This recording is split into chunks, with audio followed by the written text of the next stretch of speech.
Hello दोस्तों, स्वागत है आपका इस वीडियो में। दोस्तों, ये वीडियो बहुत ही ज़्यादा इम्पॉर्टेंट होने वाला है क्योंकि इस वीडियो में हम बात करेंगे जॉन कीट्स के एक बहुत ही शानदार पोयम ला बेले डेम सेम्स मर्सी की। जी हाँ दोस्तों, इस पोयम को हम हिंदी में डिस्क्राइब करेंगे और मैं बिल्कुल कोशिश करूँगा इस तरीके से इस पोयम को हिंदी में अनुवाद करने की कोशिश करूँगा कि आप कोई भी आसानी से समझ जाएं। तो सबसे पहले इस पोयम की टाइटल की बात कर लेते हैं। तो जैसा कि आप टाइटल देख पा रहे हैं, ला बेले डेम सेम्स मर्सी। तो ये जितने भी वर्ड्स हैं ये फ्रेंच वर्ड्स हैं और जिन वर्ड्स का इंग्लिश में मतलब होता है a beautiful lady without mercy, यानी कि हम इसे हिंदी में कह सकते हैं एक सुंदर औरत बिना किसी दया के। तो इसको 1819 में जॉन कीट्स ने कंपोज किया था और 1820 में ये पोयम पब्लिश हुई थी। अगर हम बात करें जॉन कीट्स की, तो ये लंदन में 1795 में बर्न हुए थे और ये नेचर के एक ज़बरदस्त पोएट थे और इन्हें पोएट ऑफ ब्यूटी भी कहा जाता है और इनकी मृत्यु बहुत कम उम्र में 1821 में हो गई थी। तो दोस्तों, अब हम बिल्कुल भी देर न करते हुए आइए इसे स्टैंजा बाय स्टैंजा हिंदी अनुवाद करते हैं। अगर हम बात करें इस पोयम की, तो ये क्वेश्चन आंसर पैटर्न पर आधारित है।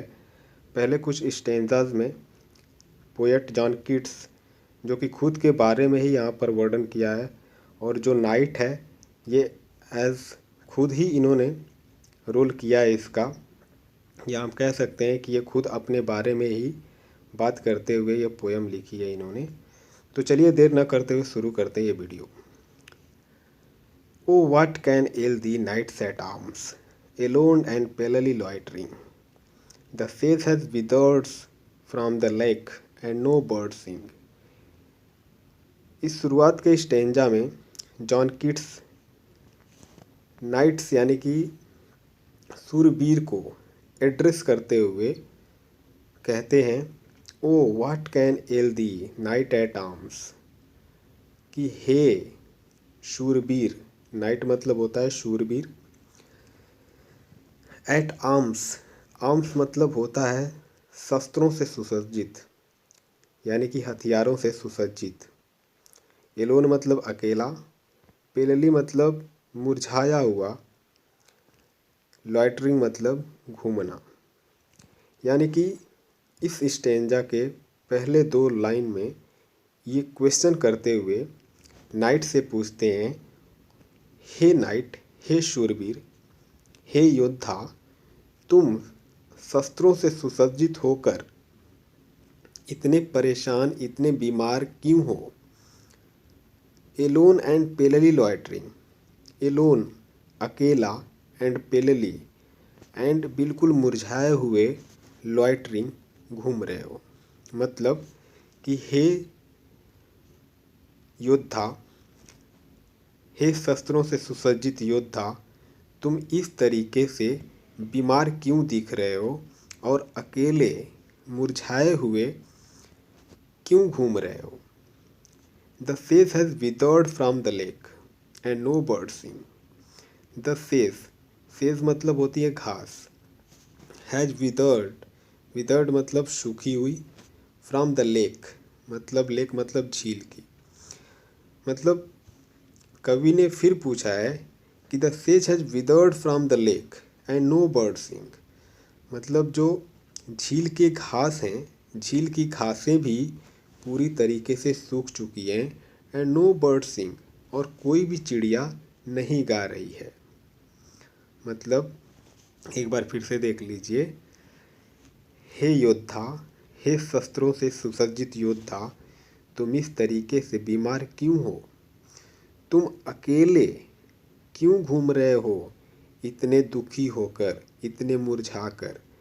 द सीज has withered from the lake, यहाँ तक कि झील में जो घास होती हैं वो भी पूरी तरीके से सूख चुकी हैं, एंड नो बर्ड सिंग, और यहाँ तक कि कोई चिड़िया भी नहीं गा रही हैं, फिर भी तुम इस तरीके से अकेले, मुरझाए हुए और बीमार से दिखने वाले हे शूरवीर, शस्त्रों से सुसज्जित शूरवीर, तुम इस तरीके से क्यों घूम रहे हो, इसकी क्या वजह है। अब अगला स्टेंजा देखते हैं। O what can ail thee knight at arms, so haggard and so woebegone, the squirrel's grain is full and the harvest done. एक बार फिर से वो नाइट को संबोधित करते हुए, एड्रेस करते हुए पूछते हैं दूसरे स्टेंजा में भी कि O what can ail thee, हे सूरबीर, O what can ail thee knights at arms, हे सूरबीर, शास्त्रों से सुसज्जित, हथियारों से सुसज्जित हे सूरबीर, O what can ail thee, तुम्हारे इस बीमारी का कारण क्या है। एल मतलब होता है बीमारी, तो तुम्हारे इस बीमारी का कारण क्या है। सो हेगार्ड एंड सो वो बिगन, हेगार्ड मतलब होता है मरियल, यानी कि बिल्कुल थका हुआ, एंड सो वो बिगन, और वो मतलब होता है दुखी। तो फिर वो पूछते हैं कि तुम इतने मरियल, इतने थके हुए और इतने दुखी क्यों दिखाई दे रहे हो।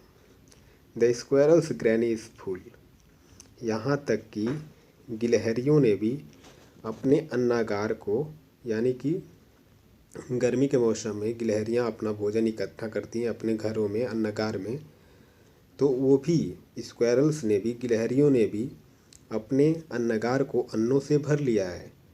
एंड द हार्वेस्ट डन, और हार्वेस्ट मतलब होता है सिंचाई, और किसानों ने अपनी सिंचाई भी पूरी कर ली है।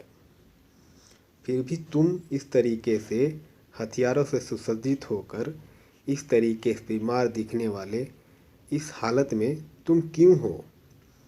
इस दूसरे स्टेंजा में भी किड्स नाइट से पूछते हैं। एक बार फिर से देख लेते हैं कि हथियारों से सुसज्जित हो सूरबीर, तुम इस तरीके से क्यों दिखाई देते हो, तुम इस तरीके से, इस तरह से बीमार क्यों दिखाई देते हो, तुम इतने मरियल, इतने थके हुए, इतने कमज़ोर और इतने दुखी क्यों हो। The squirrels granary is full, यहाँ तक कि गिलहरियों ने भी अपने अन्नागार को पूरी तरीके से भर लिया है। एंड द हार्वेस्ट डन, और यहाँ तक कि किसानों ने भी अपने सारे फसलों को काट लिया है, लेकिन फिर भी तुम यहाँ पर इस तरीके से हथियारों से सुसज्जित होकर और इतना बीमार क्यों दिख रहे हो, इसका कारण क्या है। अब अगला स्टेंजा देखते हैं। I see a lily on thy brow with anguish moist and fever dew, and on thy cheeks a fading rose fast withereth too। इस स्टेंजा में पोएट कहते हैं, I see a lily on thy brow, lily is a type of flower, thy means your, brow means forehead.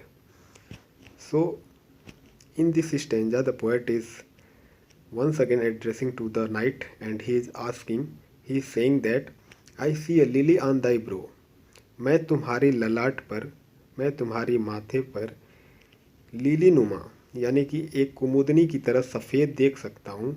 मतलब कि मैं तुम्हारी ललाट पर ये दुख देख सकता हूँ।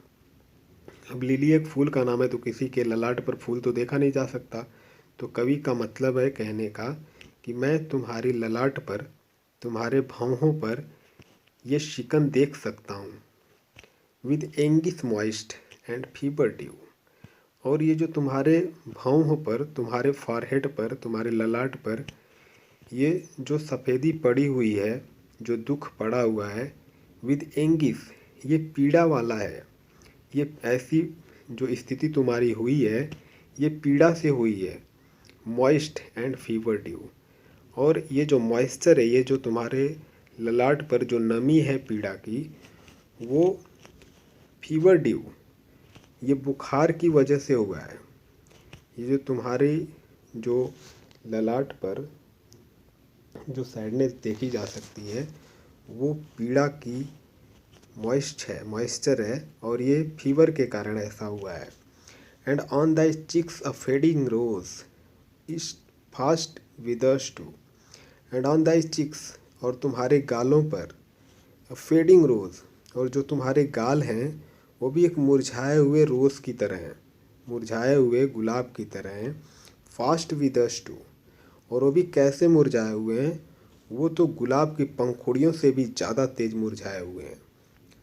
पोएट कह रहा है कि हे सूरवीर, मैं तुम्हारे ललाट पर जो दुख है उसे मैं देख सकता हूँ, और उस दुख का कारण मुझे लगता है कि जो तुम्हारे अंदर पीड़ा है और जो तुम्हें बुखार का जो मॉइस्चर है उसकी वजह से हुआ है।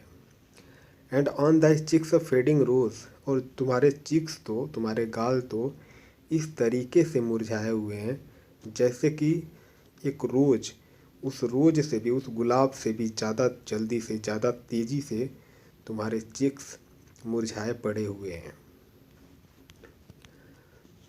अब नेक्स्ट स्टेंजा देखते हैं। I met a lady in the meads, full beautiful a faery's child, her hair was long, her foot was light, and her eyes were wild. In this stanza, the knight is replying the the questions of the poet. इस stanza में जो सूरबीर है वो कवि के सवालों का जवाब देते हुए कहता है, I met a lady in the meads, full beautiful a fairy child. सूरबीर इस लाइन में कहता है कि मैं एक औरत से मिला, आई मेट अ लेडी, मैं एक औरत से मिला, इन द मिड्स, चारागाह में, यानी कि घास के मैदान में मैं एक औरत से मिला, full beautiful a faery's child, और वो बहुत ज़्यादा सुंदर थी, और इतनी ज़्यादा सुंदर थी कि वो एक परी के बच्ची की तरह थी। हर हेयर वॉज लॉन्ग, उसकी जो बाल थे, उसके जो बाल थे वो बहुत बड़े थे।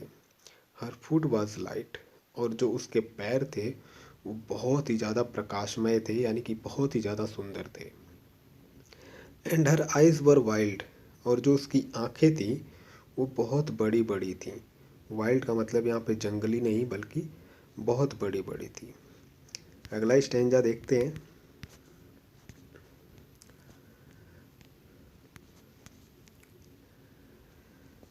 आई made a garland for her head and bracelets too and fragrant zone, she looked at me as she did love and made sweet मोन।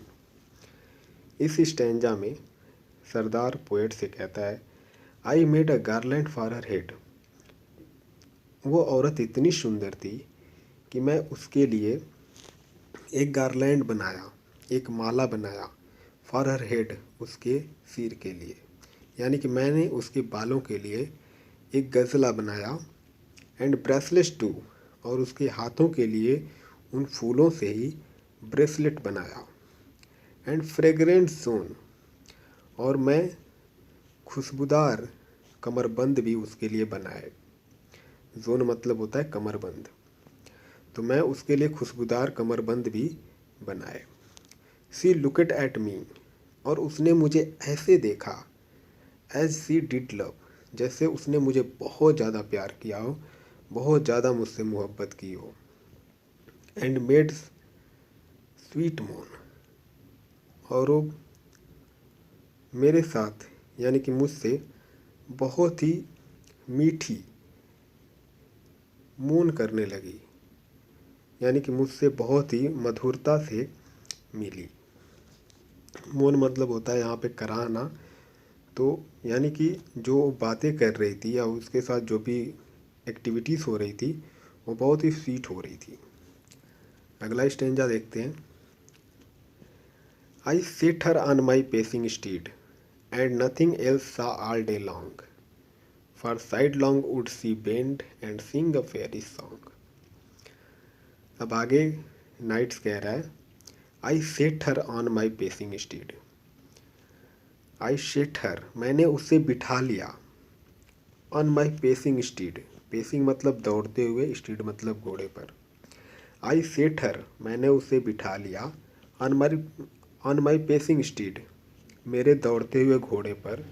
And nothing else saw all day along, and nothing else, और मैंने कुछ भी नहीं देखा, all day long, पूरे दिन सिवाय उसके। और मैंने पूरे दिन, जब जितना दिन भी मैं उसके साथ था उस पूरे दिन सिवाय उसके मैंने कुछ भी नहीं देखा। For sidelong would she bend and sing a faery song. For sidelong, और जब भी वो दाएं मुड़ती थी, जब भी वो बाएं मुड़ती थी। For sidelong would she bend, जब वो दाएं मुड़ती थी या बाएं मुड़ती थी तब, and sing a faery song, तब वो एक परी की सॉन्ग सुनाती थी। जब वो दाएं मुड़ती थी और जब वो बाएं मुड़ती थी, जब घोड़ा दौड़ते हुए घोड़े पर जब उसने उसे बिठा लिया तो वो सिर्फ उसी को ही देखता रहा पूरे दिन। और जब वो सुंदर युवती दाएं देखती थी, बाएं देखती थी, तो दाएं बाएं देखते हुए वो नाइट को परियों वाली गीत सुनाती थी। अगला स्टेंजा देखते हैं। She found me roots of relish sweet and honey wild and manna dew and sure in language strange she said I love thee true. She found me, वह मुझे ले गई, या she found me roots of relish sweet, उसने मुझे दिया। Roots जड़ें, of relish sweet स्वाद, रेलिश मतलब होता है स्वाद, स्वाद से भरी हुई, रसीली, मीठी, स्वीट, यानी कि उसने मुझे कंद मूल दिए, बहुत ही स्वादिष्ट कंद मूल खिलाए। एंड हनी वाइल्ड, और मुझे जंगली शहद भी खिलाया। And manna due, Manna due होता है एक सैक्रेड फ्रूट, और मुझे मन्ना ड्यू भी, यानी कि पवित्र जो फल होता है मन्ना ड्यू, उसने भी मुझे उसे भी खिलाया। And sure in language strange she said, and sure in language strange she said, और मुझे यकीन है, मैं निश्चिंत हूँ कि जो भी उसकी विचित्र सी भाषाएं थी, जो भी उसकी अजीब सी भाषा थी, सी सेड, उसने कहा, आई लव दी ट्रू, मैं तुमसे सच्ची मोहब्बत करती हूँ। एक बार और इस स्टेंजा को देखते हैं। She found me roots of relish sweet, उसने मुझे बहुत ही मीठी मीठी जड़ मूल जो भी था उसने मुझे खिलाया, कंद मूल खिलाया। एंड हनी वाइल्ड, और जंगली शहद भी मुझे पिलाई। एंड मन्ना ड्यू, और जो पवित्र फल था उसे भी उसने मुझे खिलाया। And sure in language strange she said, और मुझे लगता है कि जो भी उसकी विचित्र भाषा थी, यानी कि जिस भी विचित्र या अजीब भाषा में वो बोल रही थी, वो यही कह रही हो, आई लव दी ट्रू, कि मैं तुमसे सच्ची मोहब्बत करती हूँ। अगला स्टेंजा देखते हैं। She took me to her elfin grot and there she wept and sighed full sore and there I shut her wild wild eyes with kisses four. और उसके बाद नाइट्स पोएट को बताता है, सी took me to her elfin ग्रॉट, वह मुझे ले गई, टू हर एल्फिन ग्रॉट। अब एल्फिन मतलब होता है परियों की, ग्रॉट मतलब क्षेत्र, यानी कि ऐसे क्षेत्र जहाँ पे परियां रहती हूँ। तो वो मुझे परियों के क्षेत्र में ऐसे वो जगह लग रहा था कि जैसे वो परियों की जगह हो, उस जगह पर वह मुझे ले गई, या यूँ कह लीजिए कि वो परियों की गुफा में मुझे ले गई। एंड देयर सी वेप्ट, और वो वहाँ पर रोने लगी।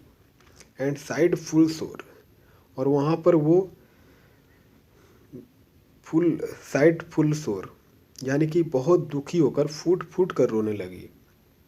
And there I shut her wild wild eyes, और वहाँ पर मैं उसकी बड़ी बड़ी आंखों को बंद किया, विथ किसेस फोर, और उसे 4 चुंबन लिए। एक बार फिर से देखते हैं। She took me to her elfin ग्रॉट, वह मुझे अपने परियों वाली गुफा में ले गई। And there she wept and sighed full sore, और वो वहाँ पर रोने लगी, और केवल रो ही नहीं बल्कि मुझे ऐसा लग रहा था कि वो मुझसे मुझसे इतना ज़्यादा प्रेम करती है कि उस प्रेम में फूट फूट कर रो रही है। And there I set her wild wild eyes, और तब जाकर मैंने उसकी बड़ी बड़ी आंखों को बंद किया, विथ किसेस फोर, और उसे 4 चुंबन लिए। अगला स्टेंजा देखते हैं। And there she lulled me sleep and there I dreamed, O betide, the latest dream I ever dreamed on the cold hill side. और उसके बाद वो पोएट से बताता है, नाइट सूरवीर, कि and there she lulled me sleep, और वहाँ पर जब वो अपने गुफा में ले गई थी तो वहाँ पर सी लुल्ड मी एस्लीप। लुल्ड मतलब होता लोरी गाकर, एस्लीप मतलब गहरी निद्रा में सुला दिया। वह वहाँ मुझे ले जाकर लोरी सुनाकर गहरी निद्रा में सुला दिया।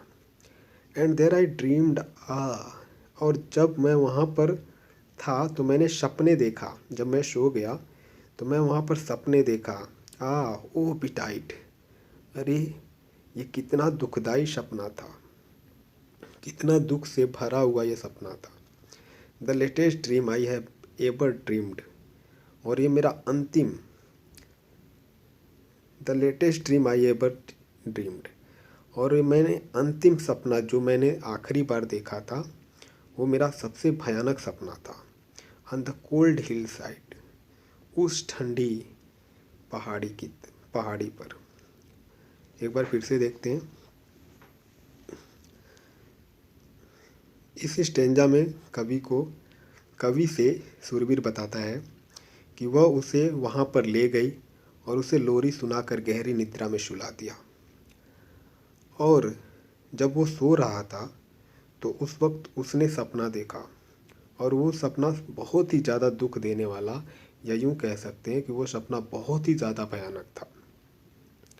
और पोएट कह रहा है कि वो उसकी ज़िंदगी का वो सबसे अंतिम सपना था जो इस तरीके का डरावना सपना उसने देखा था उस ठंडी पहाड़ी पर। अगला स्टेंजा देखते हैं। आई saw pale kings and princes too, pale warriors, death pale were they all. They cried, La belle Redemption's mercy hath thee in thrall.